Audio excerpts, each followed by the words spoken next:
The Mafia boss was supposed to die that night, left bleeding in the mountains, phone smashed, car pushed off the road, his own blood soaking into the snow-cold dirt.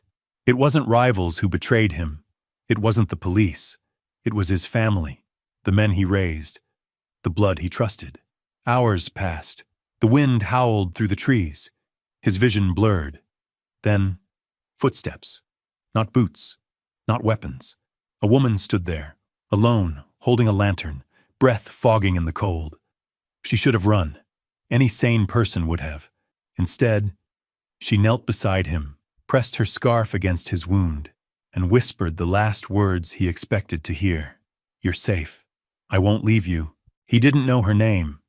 She didn't know who he was, but as the night swallowed the mountains, the most feared man in the underworld realized something terrifying. For the first time in his life, someone stayed, not because of power, money, or fear, but because she chose him, and that choice would change both their lives forever. Stay with me until the end, because the love that began on that mountain would force the Mafia boss to choose between revenge and redemption. Before we begin, don't forget to like this video, hit subscribe, and comment where you're watching from. Now let's get started. The morning sun cast long shadows across the snow as Vincent Torino opened his eyes to unfamiliar wooden beams. The scent of pine and wood smoke filled his nostrils instead of the usual leather and cologne of his penthouse. His body ached in ways he'd forgotten were possible, every movement sending sharp reminders of the previous night's betrayal through his ribs. A soft humming drifted from another room, accompanied by the gentle clatter of dishes. Vincent tried to sit up, his hand instinctively reaching for the gun that wasn't there. The movement sent fire through his shoulder, and he bit back a curse that would have made his soldiers flinch. The humming stopped. Footsteps approached, light and careful. The woman from the mountain appeared in the doorway, carrying a steaming mug and wearing the kind of genuine concern that Vincent hadn't seen in years. Her dark hair was pulled back in a simple ponytail, and she wore a thick sweater that had seen better days. She was nothing like the polished women who usually surrounded him. No designer clothes, no calculated smiles, no hidden agendas written in her eyes, just warmth and something else he couldn't quite identify. "You're awake," she said, setting the mug on a small table beside the bed. "How are you feeling?" Vincent studied her face, searching for the tells he'd learned to read in his line of work. The slight tension around the eyes that meant fear, the forced smile that hid calculation, the way people's voices changed when they recognized his name. He found none of it. "Like I've been run over by a truck," he admitted, his voice rougher than usual. "Where am I?" "My cabin," she replied, checking the bandages on his shoulder with practiced hands. "About 15 miles from where I found you. You lost a lot of blood, but nothing vital was hit. You're lucky." Lucky. Vincent almost laughed at the word. Luck had nothing to do with surviving when your own brother puts a bullet in your back and leaves you for the wolves. When the men who called you family decide your blood is worth less than their ambition. "What's your name?" he asked instead. "Elena," she said, meeting his eyes directly. "Elena Santos. And you are?" This was the moment when everything would change, when the fear would creep into her expression, when she'd realize she'd saved a monster, when she'd start calculating how to get as far away from him as possible. "Vincent," he said quietly, watching her face for any flicker of recognition. Nothing. Just the same gentle concern, the same steady presence. Either she was the best actress he'd ever met, or she genuinely had no idea who he was. In Vincent's world, that was rarer than finding snow in hell. Elena moved to the window, pulling back simple cotton curtains to let in more light. The view revealed endless mountains, pristine snow, and not another soul for miles. It was the kind of isolation that would have made Vincent's security team break out in cold sweats. "You live here alone?" he asked. She nodded, still gazing out at the landscape. 3 years now. It's peaceful, quiet. Sometimes I go weeks without seeing another person. Aren't you afraid? A woman alone in the wilderness?" Elena turned back to him, and for just a moment, Something flickered across her features. Something that looked almost like pain before she covered it with a small smile. "I'm more afraid of people than I am of bears or wolves," she said. "Animals are honest about their intentions." There was a story there, Vincent realized. Layers beneath her kindness that spoke of reasons for seeking solitude, for choosing mountains over mankind. He'd built an empire on reading between the lines, and Elena Santos had volumes written in the spaces she left empty. "The men who did this to you," she said, settling into a chair beside the bed. "They're not coming back, are they?" Vincent's jaw tightened. The betrayal was still fresh, still burning in his chest like acid. Marcus, his younger brother, the one he'd protected and mentored and loved like a son. Roberto, his lieutenant, who'd eaten at Vincent's table and called him family. They'd planned it perfectly, waited until he was alone, until his guard was down. "No," he said finally. "They think I'm dead." "Good." Elena's response surprised him with its firmness. "Whatever you did, whatever brought you to that mountain, nobody deserves to die alone in the cold." Vincent stared at her. In his world, mercy was weakness. Compassion was a luxury that got you killed. Yet here was this woman who'd risked her own safety to save a bleeding stranger, asking nothing in return, expecting nothing but basic human decency. It was everything his world wasn't. "Why did you help me?" he asked. "You could have kept walking, pretended you never saw me." Elena was quiet for a long moment, her fingers tracing patterns on the worn fabric of her chair. "Because I know what it feels like to be left to die by people who were supposed to protect you," she said softly. "I know what it's like when the people you trust most become the ones you fear most." The words hit Vincent like a physical blow, not because of what she said, but because of how she said it, with the kind of understanding that only came from experience, the kind of pain that only came from betrayal. "Who hurt you?" The question escaped before he could stop it, rougher than he intended. Elena's smile was sad and distant. "Someone who said he loved me, someone who promised to protect me, someone who nearly succeeded in making me disappear entirely." Vincent felt something unfamiliar stir in his chest. Anger, but not the cold, calculating rage he usually felt toward enemies. This was different. Protective. Personal. "Where is he now?" "Gone," Elena said simply. "I made sure of that." The way she said it, with quiet finality, told Vincent everything he needed to know. Elena Santos wasn't just a kind woman who'd saved his life. She was a survivor who'd fought her own battles and won. "Rest," she said, standing and smoothing down her sweater. "I'll make some soup. You need to get your strength back." As she moved toward the door, Vincent called after her. "Elena." She turned back, eyebrows raised. "Thank you," he said, "for saving my life." Her smile was genuine this time, reaching her eyes. "Thank you for letting me." After she left, Vincent stared at the wooden ceiling, his mind racing despite his body's exhaustion. He'd spent 20 years building walls, creating distance, making sure no one could get close enough to hurt him. Yet this stranger had slipped past every defense without even trying.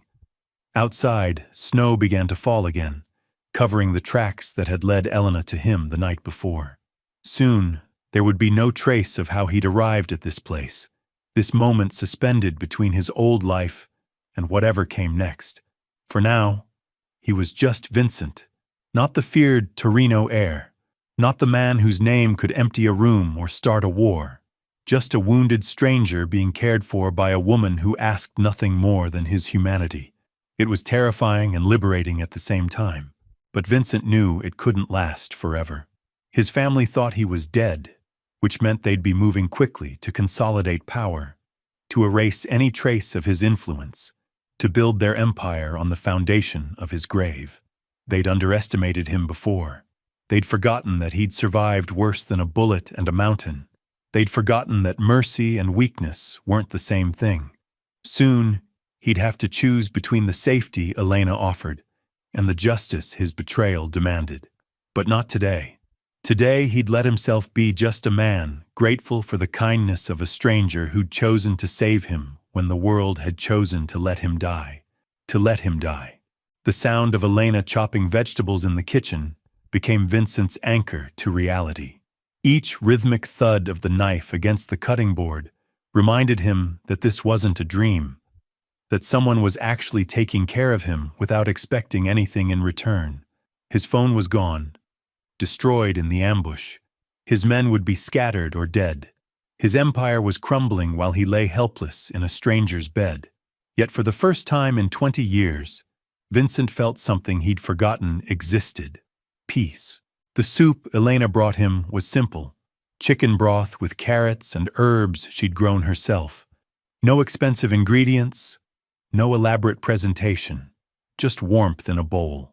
Vincent had eaten at the finest restaurants, tasted meals that cost more than most people made in a month. Nothing had ever tasted better than Elena's homemade soup. "You're a good cook," he said, genuinely meaning it. Elena settled back into her chair, her own bowl cradled in her hands. "My grandmother's recipe. She always said food made with love heals more than medicine." "Your grandmother sounds wise." "She was. Raised me after my parents died in a car accident when I was 7. Elena's voice carried the kind of matter-of-fact sadness that came from old grief, processed and accepted. "She taught me that sometimes the greatest strength comes from gentleness." Vincent paused, spoon halfway to his mouth. In his world, gentleness was a target painted on your back. Kindness was weakness exploited by enemies. Yet here was Elena, who'd survived whatever hell had driven her to these mountains, and she'd emerged with her compassion intact. "What about you?" she asked. "Any family?" The question hit like a physical blow. Vincent set down his spoon, his appetite suddenly gone. Family. The word that once meant everything now tasted like poison in his mouth. "I thought I did," he said quietly. "Turns out I was wrong." Elena studied his face, reading the pain he couldn't hide. "The men who shot you, they were family?" Vincent nodded, not trusting his voice.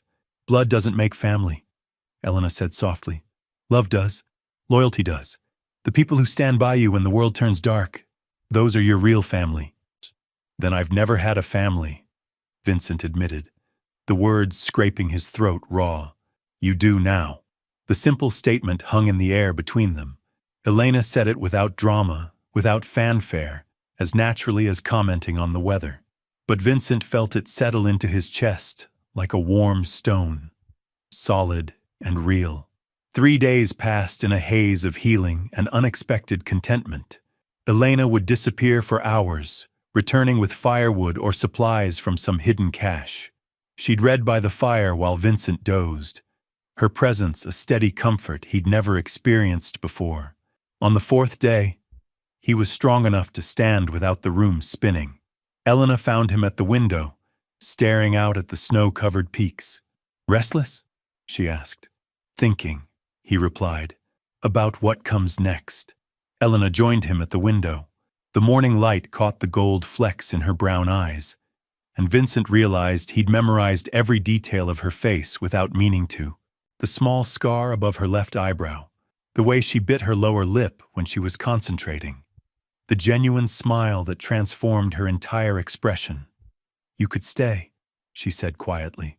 "There's nothing for you out there but pain and violence." Vincent's heart clenched. The offer was tempting beyond measure.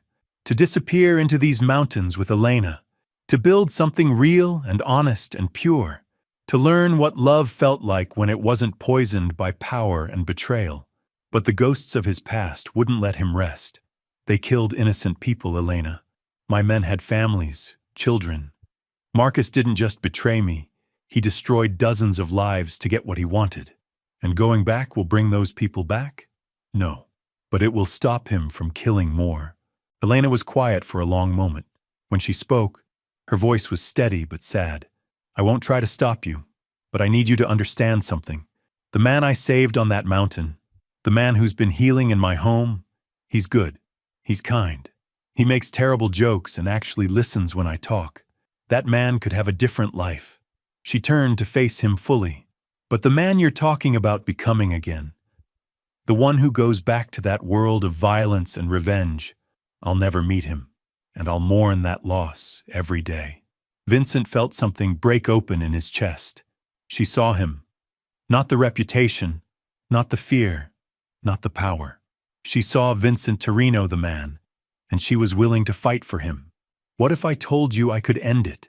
he asked. "What if I could go back, handle what needs to be handled, and then return to you?" Elena's smile was heartbreakingly gentle. "Then I'd say you don't understand how that world works. It doesn't let people leave, Vincent. It consumes everything until there's nothing left of who you used to be." She was right, and he knew it. The life he'd lived, the choices he'd made, they left marks that never faded, blood on his hands that would never wash clean. But looking at Elena, seeing the hope and fear warring in her expression, Vincent made a decision that would have shocked every person who'd ever known him. "Then I don't go back," he said. Elena's eyes widened. "What?" "I don't go back. I stay here with you. I let Marcus have the empire. Let him think he won. We disappear. Start over. Build something new." For a moment, pure joy transformed Elena's face. Then reality crept back in, and she shook her head. "You'd regret it. Eventually, you'd resent me for keeping you from settling the score." "Elena, no, listen to me. I've seen what happens when people run from their past instead of facing it. It follows them. It poisons everything they try to build. If you don't face this, if you don't find some way to make peace with what happened, it will destroy us." Vincent stared at her, amazed. She was willing to let him go, even though it might mean losing him forever, because she loved him enough to want him to be whole, even if that wholeness didn't include her. In that moment, Vincent understood why his grandfather had always said the strongest steel was forged in the hottest fire. Elena Santos had survived her own hell and emerged not bitter or broken, but wise, strong enough to love someone completely while still being willing to let them go. "What if there was another way?" he asked slowly. "What if I could handle this without becoming the monster they expect me to be?" "What do you mean?" Vincent's mind was racing now, pieces falling into place. "My brother thinks he's won because he thinks like I used to think. All force, all intimidation. But what if the game changed? What if instead of trying to take back the empire through violence, I brought it down from the inside?" Elena's eyes sharpened with interest. "You'd destroy your own family's business?" "It's not my family anymore, and it's not a business. It's a cancer. But I know where the bodies are buried, Elena. I know every dirty secret, every illegal operation, every corrupt connection. I could end it all without firing a single shot. And then I come back to you. Clean slate. No empire to inherit. No enemies to fight. No past to run from. Just Vincent and Elena, building something real." Elena was quiet for a long time, her fingers tracing patterns on the frosted window glass. When she finally spoke, her voice was thoughtful. "It's dangerous. If they realize what you're doing before you finish, they won't, because they think I'm dead. And even if they suspected otherwise, they'd never imagine I'd destroy everything our family built. It's the one thing they'd never see coming." "How long would it take?" Vincent considered. 6 months. Maybe less if I'm careful about it." Elena turned away from the window, her expression unreadable.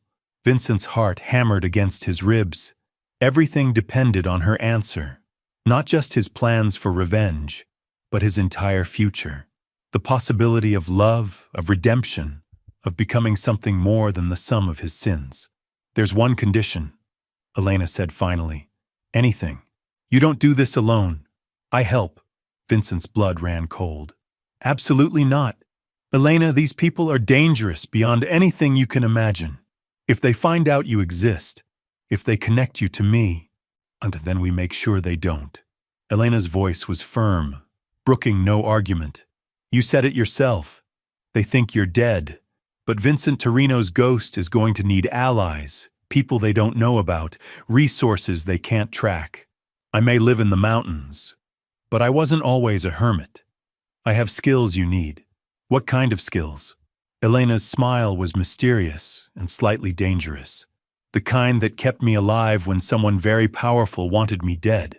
The kind that made him disappear without a trace when I decided I'd had enough. Vincent stared at her, seeing Elena Santos in an entirely new light. She wasn't just a kind woman who'd saved his life. She was a survivor who'd fought her own war and won. Someone who understood the cost of violence but wasn't afraid to pay it when necessary. Partners, then, he said slowly. Partners, Elena agreed, extending her hand. When Vincent shook it, he felt the calluses on her palm, the surprising strength in her grip. Whatever Elena's story was, whatever had driven her to these mountains, she was far more than she appeared.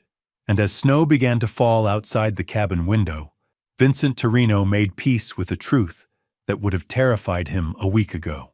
He was no longer the most dangerous person in the room. 2 weeks later, Elena's hands moved with surgical precision as she opened her laptop, her fingers dancing across keys that hadn't been touched in 3 years. The screen flickered to life, revealing layers of encrypted files and hidden networks that most people would never know existed. Vincent watched from across the small table, fascination and concern warring in his expression. This wasn't the gentle mountain woman who'd saved his life. This was someone else entirely. Someone who belonged in his world of shadows and secrets. Financial records first, Elena murmured, her eyes scanning lines of code. Your brother's been busy since you've been gone. 3 new shell companies, 2 offshore accounts, and 1 very interesting partnership with the Kozlov syndicate. Vincent's jaw tightened. The Kozlovs were brutal, even by his family's standards. If Marcus was working with them, innocent people were dying. More blood on his hands, even from the grave. How do you know how to do this? He asked, watching Elena navigate systems that would challenge experienced hackers. My ex-husband wasn't just abusive, she said without looking up. He was a federal prosecutor, specialized in organized crime. I learned his methods, his contacts, his weaknesses. When I finally decided to disappear him, I used everything he'd taught me against him. The casual way she said, disappear him, sent a chill down Vincent's spine. He'd killed men in anger, in business, in self-defense. But Elena spoke of it like discussing the weather. Cold, clinical, final. What happened to him? Elena's fingers paused for just a moment. Car accident. Tragic, really. Brake failure on a mountain road. These things happen when you don't maintain your vehicle properly. Vincent studied her profile in the blue glow of the computer screen. The soft curves of her face hadn't changed, but something predatory had entered her expression, something that recognized a kindred spirit in violence when necessary. You sabotaged his brakes. I created an opportunity for karma to work, Elena corrected.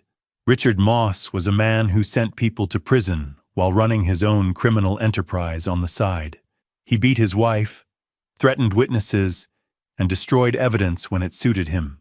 The world became a better place when his story ended. She pulled up another screen, this one showing financial transactions from the Torino accounts. Your brother's been liquidating assets, real estate, investments, even some of your father's collection. He's preparing for something big. Vincent leaned forward, studying the numbers. His family's empire had been built over 3 generations. To see it reduced to digital transactions on a laptop screen felt like watching his entire legacy dissolve in real time. He's planning to run, Vincent realized. Take the money and disappear before anyone realizes how much he's stolen. Not just run. Look at these purchases. Elena highlighted a series of transactions. Military-grade weapons, body armor, surveillance equipment. Your brother isn't just stealing from the family business. He's preparing for war. The pieces clicked together in Vincent's mind with horrible clarity. Marcus hadn't just wanted him dead to take control. He'd been planning a complete takeover of the city's underworld, the Kozlov partnership, the weapons purchases, the liquidated assets. It was a hostile takeover on a scale that would leave hundreds dead. We need to move faster, Vincent said, standing up so quickly his chair scraped against the wooden floor. If Marcus is planning what I think he's planning, we stick to the plan. Elena's voice cut through his rising panic like ice. Emotion gets people killed, Vincent. You taught me that, remember? In the stories you've told me about your world. She was right. And he hated that she was right. In his old life, Vincent had been the calm one, the strategist who thought 3 moves ahead, while everyone else reacted to the moment. But this was different. This was personal. Besides, Elena continued, pulling up another screen, I may have found something better than stopping your brother's war. I found a way to prevent it entirely. The new screen showed a complex web of connections, bank accounts, shell companies, and most importantly, a series of communications between Marcus and federal agents. Vincent's blood turned to ice. He's working with the FBI. Has been for months. Look at these dates. He started feeding them information about your operations 6 months before he had you killed. This wasn't just a family betrayal, Vincent. It was a federal sting operation. The betrayal cut deeper than Vincent thought possible. Not only had his brother wanted him dead, he'd been systematically destroying their entire organization from within.